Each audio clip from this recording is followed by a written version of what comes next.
Welcome to the HCI family of podcasts. We're your source for personal, professional, and organizational growth and development. We share our own original research, explore industry trends, and interview executives and thought leaders from across the globe. Join us for practitioner-oriented content around all things leadership, HR, talent management, organizational development, and change management. Maximize your personal and organizational potential with the HCI family of podcasts. Benji Wiedemann and Alex Lampe, welcome to the conversation today. Thank you very much for having us. It is a real pleasure to have you with me. You're joining me from London. I'm south of Salt Lake City in Utah. And today we're going to be talking about driving organizational change from within. I'm really thrilled to have a chance to sit down with you and have this conversation. A really important topic. I think everyone is grappling with constant and rapid change, and the pace and rate of change is just accelerating. I think the reality that we're in is that change is just ubiquitous and it's around us constantly. And we have to learn how to navigate constant change, how to be ready for that change and how to embrace it. But we're human, and humans tend to resist change. We tend to like at least the perception of stability and normalcy and control, and so there's resistance, and as leaders we need to find ways to be able to influence and drive change within our organizations, and that's a challenge. Anyone who's led an organization, who's led a team, knows how hard that is. So this is what we're going to explore together today. As we get started, I wanted to share Alex and Benji's bios with everybody. Benji Wiedemann is co-founder and executive creative director at brand and business consultancy Wiedemann Lampe. He brings over 2 decades of experience to help brands and organizations unlock cultural impact at scale. Alongside co-founder Alex Lampe, Benji created Lemonade, an enterprise-grade digital platform designed to enhance collaboration and communication between teams, businesses, and communities throughout the creative process, drive in deep-rooted and meaningful business transformation. Alex Lampe is co-founder and executive strategy and innovative director at brand and business consultancy Wiedemann Lampe. He brings over 2 decades of experience in building brands, digital ecosystems, and tools that help organizations unlock transformation through design thinking, innovation, service design, and experiential design, while crafting and protecting their unique cultural identities. And that's just a snapshot, like little tidbit of both of their backgrounds and professional identities. I mean, there's so much more I could share about both of them.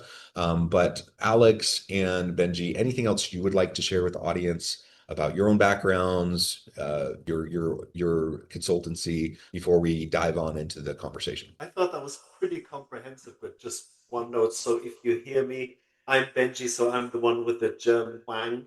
I was originally born in Germany, but I came here, I exiled myself from Germany when I was 18, and since then I've always lived and loved being in London. And I'm Alex. So yeah, born and bred in the UK here, and my particular expertise in love design. So we call it classically trained designers, but through our career progression is getting deeper into the strategic kind of underpinnings of any business and looking at that from a transformative state.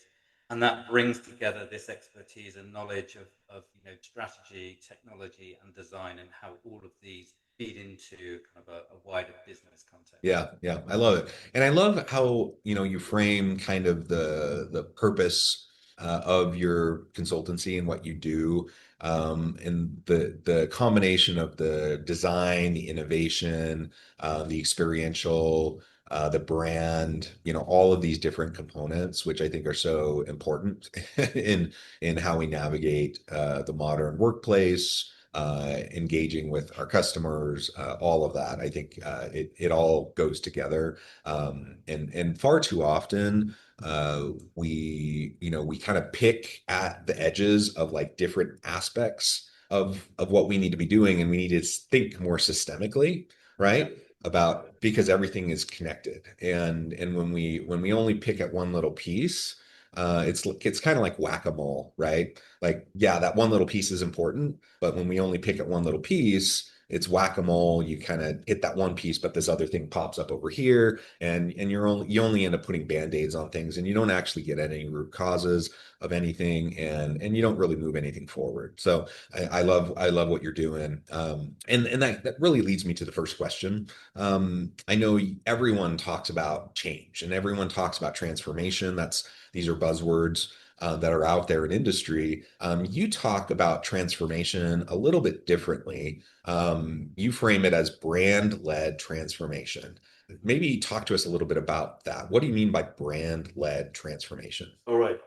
Alex touched upon it. Now, we are trained graphic designers, right? And as a graphic designer, you've got an inquisitive, problem-solving mind, and you try to find the simplest solution, the simplest, clearest solution for the problem that you're facing. That can be highly complex in that world. It depends what organization you work with. Now, Alex and I somehow consistently through our lives have gravitated to increasingly complex problems. And that's a really important part, that we move from the need to simplify things, clarify things, and communicate things through the design process.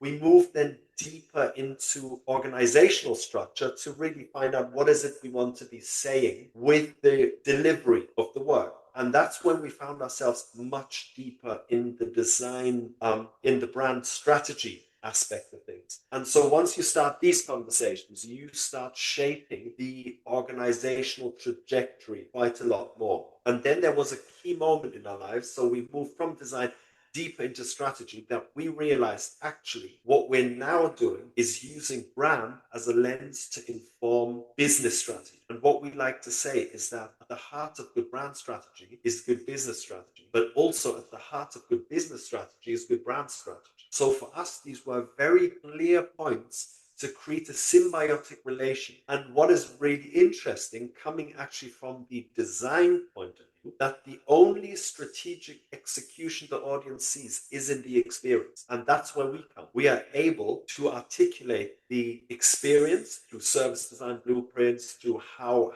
this whole brand is experienced. And as you said earlier, the totality of it. Yeah. And how that really connects with the boardroom deep strategy. And what we realized, which is quite an interesting one, that when you walk in as a brand designer, people say, hey, we're getting creative, or we're going to get a new logo and new colors, etc. But you're using this really as a Trojan horse to get into very deep psyche of the business. And the reality is that the business that one deals with often don't talk a moment about where they're going, how they're going about it. And this is where this real transformational piece happens, is when we get people talking. And I think it's a bit like marriage counseling at times, where one sits together and works through things. And it doesn't need to be on the confrontational conflict side. It's just, are we aligned? Where are we going as an organization? Yeah, I think that's one of the biggest things, is a brand-led transformation starts to take people out of their organizational silos and think about the organization through the lens of the audiences it's serving and all of the stakeholders and everybody it's communicating with. And that starts to dismantle these compartments, and sort of encourages companies to kind of think outside that organizational structure and think about the value that they're creating and who that is for. And it's really around focusing not on what they're doing, it's on the value and the benefits that they're providing for their audiences, for the people that they're engaging with. So it's really starting to focus on the why and not the how. And that's really important. And that's quite difficult to do when they're in the trenches of delivering their everyday jobs and thinking about their KPIs and delivering on these targets, is actually like just zooming out and understanding why we were here, what are we doing. Yeah, and maybe talk a little bit more about that experience piece, because I think that's essential to, in connection to the branding piece. But you highlighted that. I'd love to, double click on that and drill down a little bit more, because I think that's so essential. We often talk about user experience design. We talk about employee experience within the workplace. And I think this experience piece, certainly it's been talked about more and more in recent years, but I think it still does not get the attention it deserves. Yep. Because it's so fundamental to kind of, it's so foundational to everything that happens, and especially if we're talking about change, right? The experience becomes almost everything, and even the perception of experience becomes everything. Yeah, like what's been your experience with dealing with experience as you're dealing with clients? Yeah, so I'd say there's a number of levels here. Okay.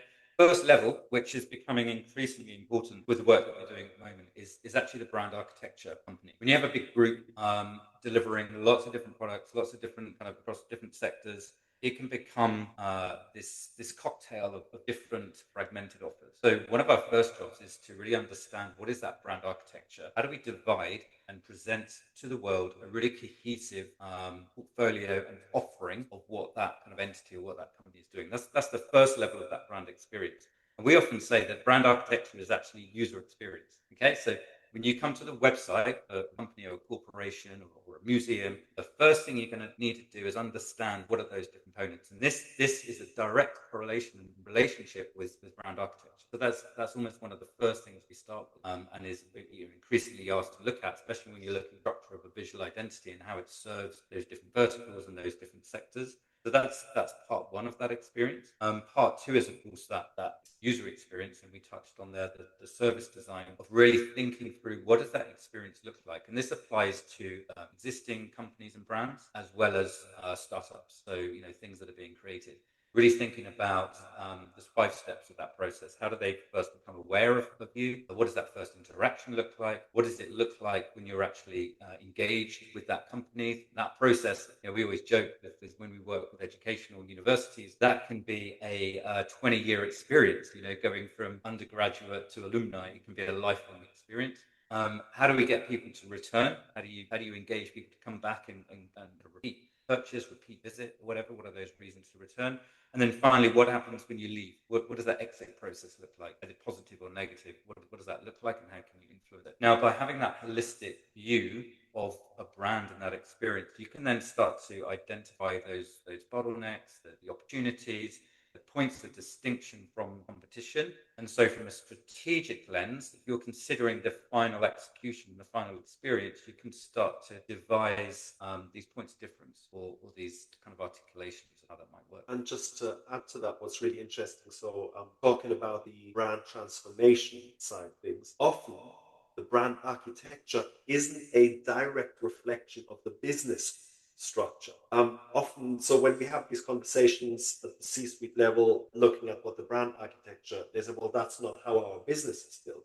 And this is a really interesting point, because there are moments the business has organically grown, new groups have been developed, but actually to use the brand architecture to signal outwards, and as Alex said, it can be, expressed through website, etc. So how do people navigate services and products, etc.? But that then can be kicked back into the organization. So how can we now create a reflection of this within the organization? And that's a very good example of how brand can really drive business transformation. Yeah, I appreciate that. I think, that's a really good way of thinking about, well, it really gets to the next question. You've already started to address it, but how can brand be used as the tool, or as a tool, certainly, but as maybe perhaps the core driving tool to help drive organizational change from within? That's really the focus of our conversation today. And you just mentioned, like, this brand is helping us drive transformation. And so if you're leveraging brand to now drive transformation, to drive the change within the organization, talk a little bit more about that. In some ways it's used as a cultural lever, right, to drive cultural alignment. There's other ways, but talk through that a little bit with us. Yes, I think the one of the first jobs is really unpacking the purpose of that organization. So why do they exist beyond profit? That's really important. And then there's different ways of getting to that. Is kind of almost asking people involved, what would the world miss if we didn't exist? What is the value that we're bringing to kind of our customers, our kind of stakeholders? And I think when we talk about purpose, it gets a bad name. I think it's overused. Everything has got a purpose. The sink plunger has got a purpose, but what is that purpose that can actually drive ambition, What is that reason for being as an organization? And then how does that then inform the vision, which is, what is our version of the world? What do we want that to look like, through the difference that our business is making? Once we have articulated that and we've found a vision that is both aspirational but also achievable, it starts to really focus that whole organization around the decisions that they make. And in order to get to that trajectory, it's about saying no to things as well. I mean, strategy is about making the right choices and abandoning those things that are not right to align to that vision, and understanding how you play out against your competitive set, and also where the mega trends are, where you talked about there's a lot of change, thinking about in the context of AI, what is that vision that keeps us above some of these other changes which are happening, which are more contextual. And then once you've got that trajectory, then you can start influencing behavior of an organization by creating that kind of central calibration, creating a set of values which are actually actionable. We always have this thing with brand values and company values, that they're not just these one words like commitment, dedication, and passion. They need to be actionable sentences that people can act upon, and then those start to form then KPIs across the organization, so that people can actually change their behavior and say, well, am I going to meet my objectives this year by doing X, Y, and Z, which all align to that greater purpose. So it really does become a chain. Brand for us is not just external. It's not a visual articulation of some kind of promise. It's actually looking on the inside, thinking about how do you drive everybody, rally everybody, motivate them, and align them to this new drive. Yeah. One of, as we were preparing for this interview and I was looking over some of the notes, and, one of the examples that I noticed was an organization that you've worked with, the Louvre Abu Dhabi. And, one of the change approaches, the cultural organizations that you've worked with. Maybe talk us through, a practical example of like how you've gone about this with the Louvre Abu Dhabi, because I think it's fascinating. Yeah, what does it look like in practice when you're doing this? That was a hugely exciting and transformative project for ourselves, and as a business, we have had the privilege of working with multiple organizations that really help us grow as individuals, help us grow as like from a skill set and as teams, not from people wise, but just from an understanding of our subject matter. And we worked with them, or started work with the Louvre Abu Dhabi in 2 years after the opening. And what we also have to just quickly say, so there's the Louvre in Paris. They've got another museum in Lens, which is West France. And then this was the first outlet outside of France. So it was one of the greatest intergovernmental agreements and projects outside of France. So it was, and we didn't go into it blindly, and we knew this was going to be quite an interesting one to work with, and also kind of like the reason why we were appointed to do it, because we had a quite simple strategy. When they said, how are we going to approach it, we said, we need to get people in the room and just start nodding. We just need to start to agree on very clear things. So when we started to work with them, now rewinding, it had opened, people had visited, but it hadn't really woven into the fabric of society. And when you're looking at that, there's a larger game at play. So until 65 years ago, the UAE mainly were nomads moving around.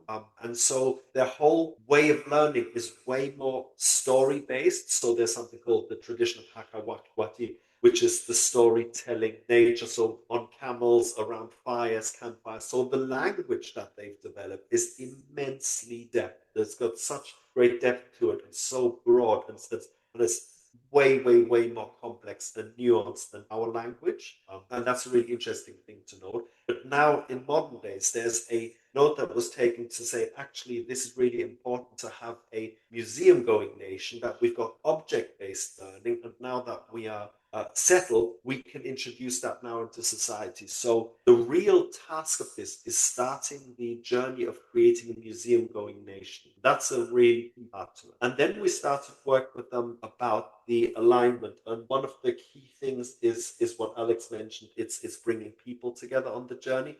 And our whole approach is extremely forensic. So we spend a lot of time talking to people like you do. When you say you double click, we double click a lot in these meetings, you know, and it's about deepening our understanding. And whilst you're doing that, you're getting groups together and get them to talk, get them to understand each other's point of view, that whilst you're in the day-to-day work, this is something also that we talked about. People are in their silos, not because they want to be, it's just by through default that they've got a very specific mandate that they're following. And so there's not much time to actually zoom out and say why we're here. So we were able to realign their vision, why they exist, and their mission and their purpose through all this like cross the board engagement. So it was C-suite, it was the catering companies, it was the security guards. They are the first people you would meet from the experience. And then we started bringing all of that together into a narrative, points of difference. And everybody started to understand this, and we landed on a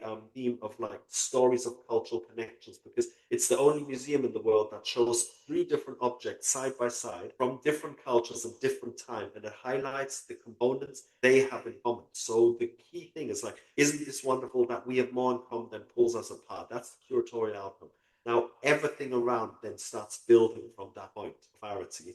And what we then started working on with teams to embed this, how can you do your job and enhance the stories of cultural connections in the day-to-day decision. And this is a key thing now. We touched upon it, Alex said, so it's not just that values aren't just words. How can you give it more purpose and meaning? And our key was to have people change their incremental day-to-day decision making based on the backdrop of that. Like, is there a way can we tell stories of cultural connection? Is there an option doing that? And then we would choose that. And if you take that across the whole organization, across time, that's how you create a really deeply rooted transformation. Again, using the idea of brand. So we are not at the point of design yet at all. And then we start to kind of like go in, so we know what are the difficulties that you are facing as an organization. And if anybody's listening who runs a cultural institution knows exactly what we're talking about, when the output is immense and the team is very limited. So how can we create internal processes from commission to creation that are so streamlined and their timelines attached? So we develop 3 different type of projects. One, which is a really fast turnaround. It's got a really tight brief structure and visual articulation that is really, really templated. So there's not much flex. And then we started building the next one. So that would take days, then weeks, and then months. And everybody knows it. So if you need something quick, that's how it's going to look. And if you need months, then that's what you need to also budget time-wise for. And that really helped unpick it on an organizational level. So what we really did is designed the internal structure to being able to unpick it. And then we went into more the outside world. And that's when Alex worked a lot on the visitor experience. Did you want to talk about that? Yeah, I mean, less about brand transformation, but again, going back to your execution point with the experience point, it's no use having all of this really well articulated in a strategy deck if the visitor experience on ground doesn't match that. So we looked at the whole visitor experience. It's an amazing architectural monument that has been created, but it's modeled around a labyrinth structure. It's modeled around a soup, which is like a maze.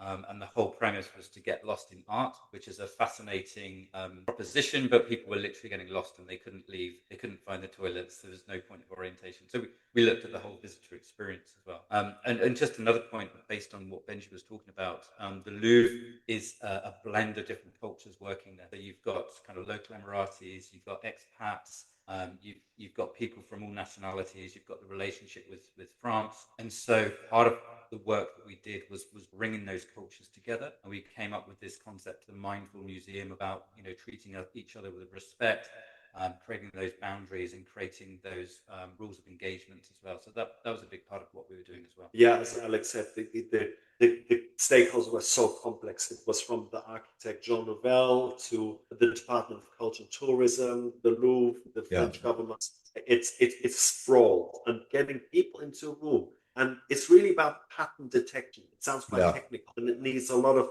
human or emotional intelligence to say, this is, I think, where we're all agreeing. We're saying it in all different languages, in all different ways. But if we strip back, and this is one of the key things to how we approach these things, that we think in concepts that then get rendered in language. So how would this be in Arabic? How would this be in French? And how would this best translate into English, rather than trying to be clever within the wording, but it's actually the concept that is so clear that you use language to give it body and shape. I love it. I mean, that's such a great example. This has just been a fascinating conversation. Unfortunately, I know at the time I probably need to let you go. It's evening for you. You probably have a busy evening and need to get back to family, friends.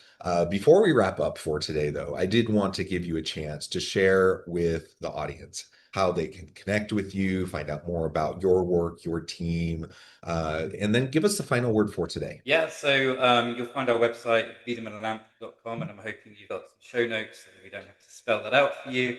You can also follow us on Instagram, LinkedIn. and LinkedIn. There's a lot of LinkedIn content. Final word? What I like to say, where the mind goes, the body follows. And if we're talking about brand transformation, I think everybody talks about the body to say, okay, what does it look like? But actually to give the time, the space and the grace for teams to come together to marinate in this, to say, well, where is our collective mind going to go into the future? And once you've got a singularity, a single point created together, co-created for the future, then automatically the body and the transformation will follow. I've got one more thing to add, and that I think that brand strategy needs to transcend leadership tenure. So what I mean by that is that you create the strategy, and that should be lasting for the next decade, next 15 years. Of course, it's continually recalibrated, but I think you need to give it a chance, and you need to have that direction of travel, and that is not kind of reinvented every time there's a new CEO or a new CMO, because that loses you damage the integrity of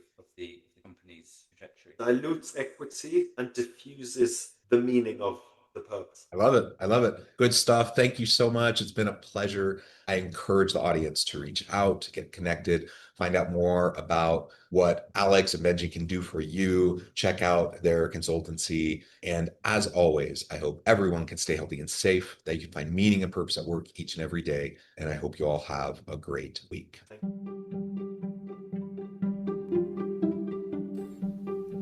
Thanks for joining us for this episode of the podcast.